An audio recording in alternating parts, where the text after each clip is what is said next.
సత్యాస్ కిచెన్కి స్వాగతం అండి. ఇప్పుడు మనం మష్రూము సోయాబీన్స్ కర్రీ చేసుకుందామండి. ఇందులో కొన్ని మిక్సింగ్ అండి, ఇవి ఎక్కువ, ఇది సెకండ్ స్థానం వస్తుంది. ఈ 2 టమాటా అండి, ఇవి మిక్సీ చేసుకోవాలి. 3 ఆనియన్స్, కొత్తిమీర, 1 క్యాప్సికము, 1 ఆలుగడ్డ, కొంచెం కరివేపాకు. మసాలా గ్రేవీకి అండి ఇగోండి, ఇది జాజికాయ ముక్కండి, తర్వాత 2 ఏలకులు, అనాస పువ్వు, కొంచెమేనండి, చిన్న చెక్క, దాక్షిణ చెక్క, 1 లవంగా అండి, కొంచెం ధనియాలు. ఇవన్నీ మసాలాకండి. ఉల్లిపాయలు, పచ్చిమిర్చి, కారంగా ఉన్నాయండి పచ్చిమిరపకాయ అండి, 2 వేసాను. కొంచెం జీరా, కొంచెం వెల్లుల్లిపాయలు, అల్లం, ఇవి 2 ఎర్రమిరపకాయలు, 1 5 జీడి పలుకులు, 1 ఎండు కొబ్బరి చిప్ప, చిన్న చిప్ప అండి. గసగసాలు ఉంటే వేయచ్చు, ప్రస్తుతానికి లేవండి. ఇప్పుడు మనం మిక్సీ చేసుకుందాం. కొంచెం సోంపు అండి, కొంచెం అన్నీ.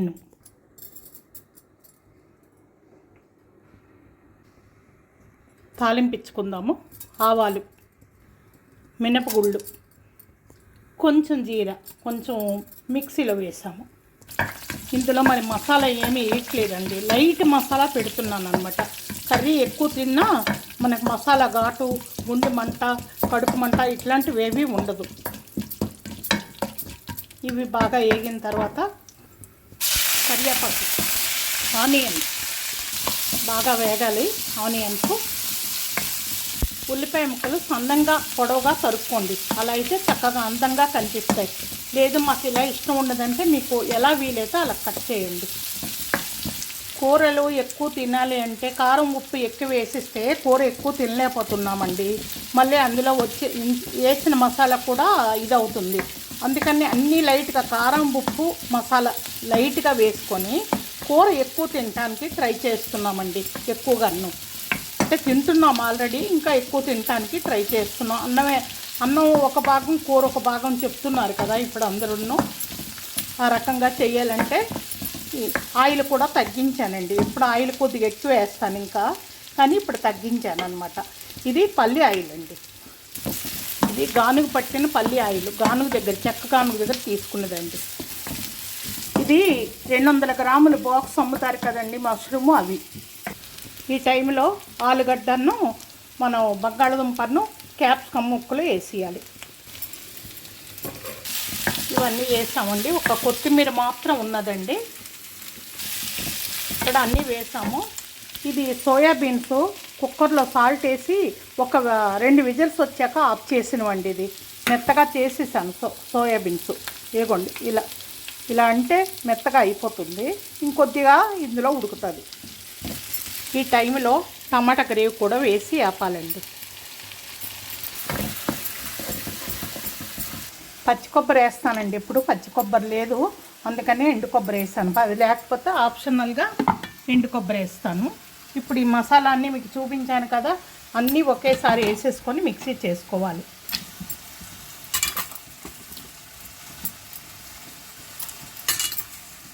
ఇది మిక్సీ చేసుకోవాలండి. ఇవన్నీ మసాలా ఇలా మెత్తగా ఆడుకోవాలి. ఇప్పుడు ఈ తాలింపులో మనం వేయాలి. అది వేగుతుండగానే మసాలా మనం తయారు చేసుకోవాలి.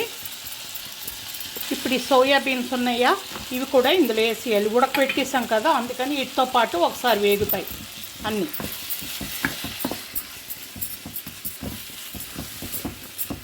ఇవి వేగుతుండగానే పసుపు వేయాలి, బాగా వేపుకోవాలి. ఇప్పుడు సాల్ట్ వేసుకోవాలండి. మొత్తం ఎంత కావాలంటే అంత, ఎంత సరిపోతుందంటే అంత సాల్ట్ వేసేయాలి.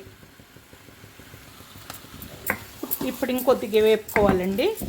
ఫస్ట్ ప్రాసెస్ అంతా ఫస్టే ఉంటుందండి, తర్వాత ఇంకా ఎలా అంటే అలా ఉడికిపోతాయి మష్రూమ్స్. అందరికీ తెలిసిందే, 5 నిమిషాల్లో మష్రూమ్స్ ఉడికిపోతాయి. ఇవన్నీ అయిపోతే ఇప్పుడు మష్రూమ్ కూడా వేసేస్తున్నాను. ఇప్పుడు కొత్తిమీర కూడా వేస్తున్నాను. ఇప్పుడండి ఇదంతా వేగిపోయిందండి, టమాటా మసాలా గ్రేవీ అంతా వేగిపోయింది. అయితే మనం ఆయిల్ తగ్గించి, కూరకు తగ్గ ఆయిల్ వేయలేదు, నేను కొద్దిగా తగ్గించేసాను. వేసుకోవచ్చు కావాలంటే, ఆయిల్స్ తగ్గించాలని చెప్తున్నారు కదా, అందుకని తగ్గించాను.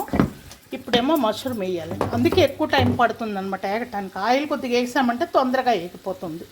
ఇప్పుడు మష్రూమ్స్ వాటర్లో నుంచి తీసి చక్కగా పిండుకొని వేయాలి. మష్రూమ్స్ వాటర్లో ఎలా వేయాలంటే నిమ్మరసం ఉప్పు వేసి ఆ నీటిలో వదిలేయాలండి, లేకపోతే నల్లగా అయిపోతాయి. ఇప్పుడు మష్రూమ్స్ అన్నీ వేసేసి బాగా కలిపి తగినంత వాటర్ వేసుకొని కలిపి మూత పెట్టాలి. అన్నీ బాగా వేపుకున్నాం కదండి, కమ్మటి వాసన వస్తుంది. ఇప్పుడే వాటర్లో అంతా బాగా ఉడికిన తర్వాత మనం ఉడికినవే గింజలన్నీ వేసాము. ఇంతసేపు వేపాం కదా, ముక్కలన్నీ సగం మెత్తబడ్డాయి. ఇంకా ఉన్నది ఇప్పుడు ఒక 10 నిమిషాల్లో కూర ఉడికిపోతుంది, అది ఎగిరిపోతుంది.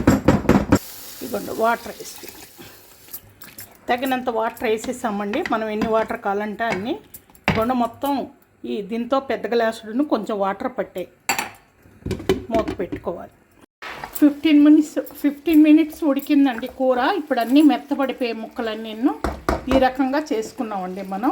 ఇప్పుడు ఏం చేయాలంటే ఇగోండి నిమ్మకాయ, ఇది ఆల్రెడీ పిండిసింది, సగం నిమ్మకాయ అనుకోండి, సగం కన్నా తక్కువ. ఇప్పుడు ఇలా పిండేసుకొని గింజలు తీసుకొని గ్యాస్ ఆఫ్ చేసి సర్వ్ చేసుకోవడమేనండి. ఇష్టమైతే పెరుగు కలపొచ్చండి. ఈ టైంలో కొంచెం చల్లగా అయిన తర్వాత పెరుగు కలుపుకొని వడ్డించుకోవచ్చు. లేదు ఇలాగే తింటామంటే ఇలా తినండి. బటర్ కూడా వేసుకోవచ్చు దీని మీద, అప్పుడు బటర్ మసాలా అవుతుంది. ఇంతేనండి కూర. మీరు ఈ రకంగా చేసుకోవాలని మనస్ఫూర్తిగా కోరుకుంటున్నానండి. సోయాబీన్స్ మష్రూమ్స్ మసాలా అండి, మిక్స్డ్ మసాలా అనుకోండి.